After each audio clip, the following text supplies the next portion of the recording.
بەڵێزان لەگەڵتان بەردەوامین پرەوە باسمان کرد کە پرۆگرامی ئەمڕۆی ڕۆژێکی نوێ تایبەتەکەین بە 36مین ساڵیادی تۆپبارانکردنی شاری هەڵەبجە بە چەکی کیمیاوی و لە ئێستادا وەک پێشتریش باسمان کرد کە نووسەرێکمان لەگەڵا بێت لە شاری کەلارەوە بە شێوەیەکی ڕاستەوخۆ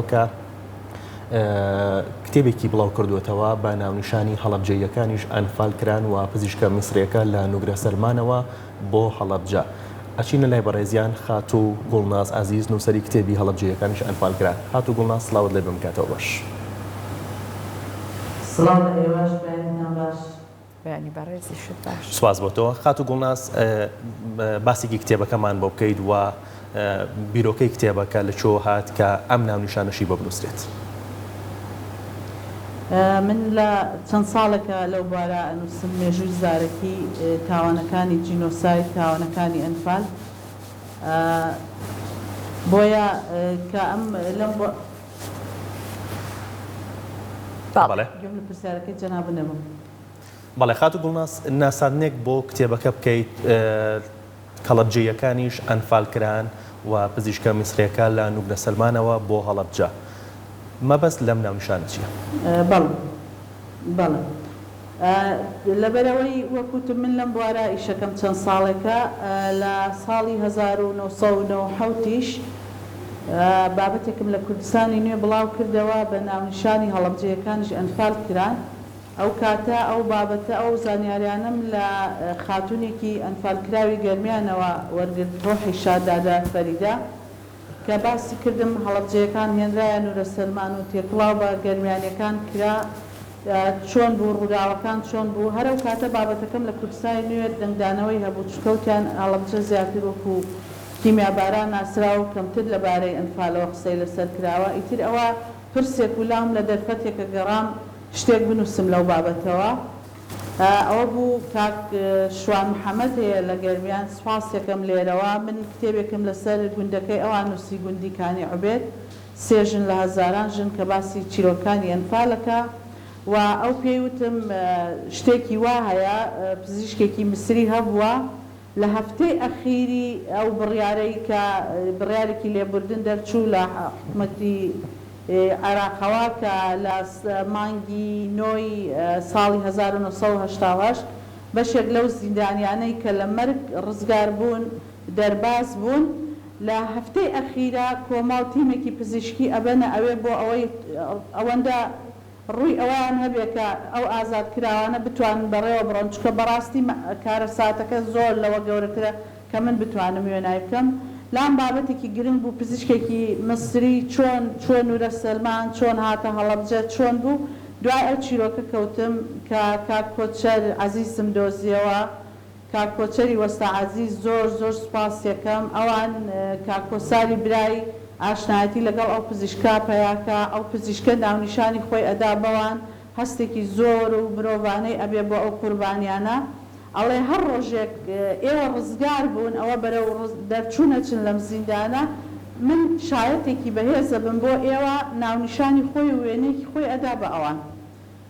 ئەمە لە ناوەڕۆکی کتێبەکە هەیە. ئیتر کە من دوای ئەوە کەوتم کاکۆچەر بە سوپاسەوە ماوەی 4 ساڵە لەگەڵ منایە چەندین جار سەردانی هەڵەبجەمان کردووە یەک بە یەک ئەو قوربانیانەمان دۆزیەوەتەوە کە بتوانین دێدوانەکانیان وەرگرین و لەم کتێبە تەنها ئەنفالکراوەکان نییە بەشێکیش لەوانە شاید حاڵەکانی ناو کیمیابارانن و کتێبەکە بە ناونیشانەکە دیارە هەڵەبجەیەکانیش ئەنفال کران چکە ئەوە لای زۆر کەس ئاشکرا نییە کە هەڵەبجە ئەنفالیشی بەسەر هاتووە بۆیە ئەو ناونیشانەم هەڵبژات.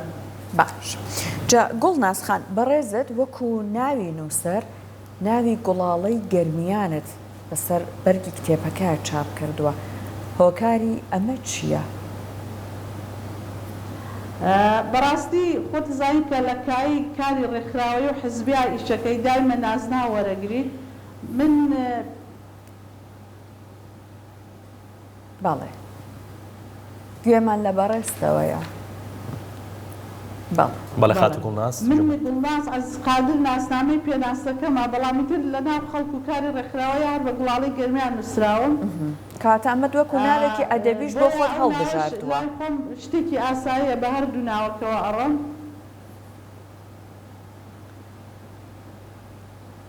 وتم ئەمەد وەکو ناوێکی کەواتە ئەدەبیش بۆ خۆت هەڵبژاردووە وایە وەکو نازناوێکی ئەدەبی. وەڵاهی بڵێم کاری ڕێکخراوەی و حزبی پێی بەخشیم. زۆر باش.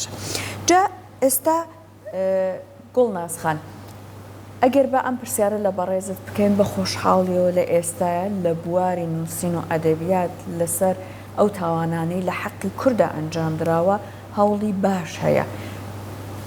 لا دوایە بۆ نمونە چۆن ئەکرێت ئەم هەوڵانە ببرێتە دەرەوەی هەرێمی کوردستان ئەم کتێبانە چۆن پێویستەکە کاری وەرگێڕانیان بۆ بکرێت بۆەوەی کە بە زمانەکانی تش چاپ بکرێن.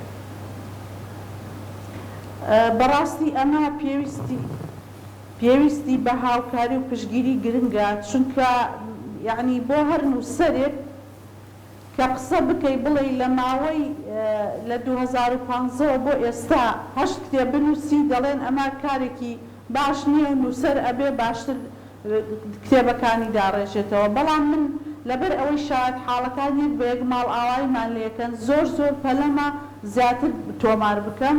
ئەمە کاری دەستگایەکی گەورەیە نەک کاکە کەسی بەڵام چی بکەم مەجبور بووم دەستی بدەمێت چکە خۆم لە ناو ڕووداوەکانە بووم ئەو بەڕێزانم ئەبینی کە چەند چیرۆکی بەهێزیان لایە و یەک ئەڕۆن و تۆمار ناکرێت و من تا ئێستا دوو لە کتێبەکانم وەرگێڕانم بۆ کردووە بۆ زمانی ئینگلیزی دانیشتیان وەرگێڕانی بۆ کراوە بۆ زمانی عەرەبی هەوڵەکان تاکە کەسیە.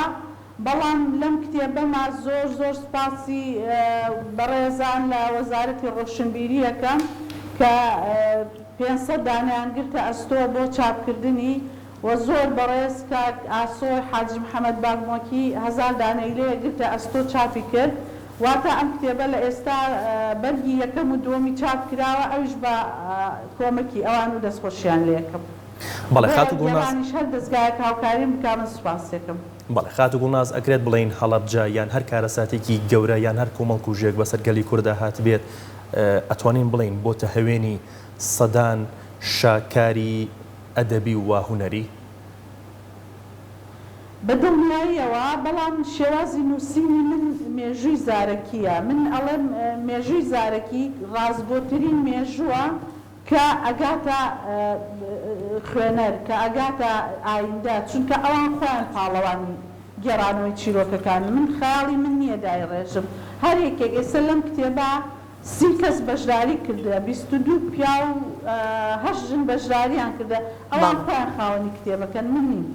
ئەی یەخوا دەستە خۆش بێ جا بەڕێزت باست کرد وتت کە بە دوواداچوونی زۆرت کردووە.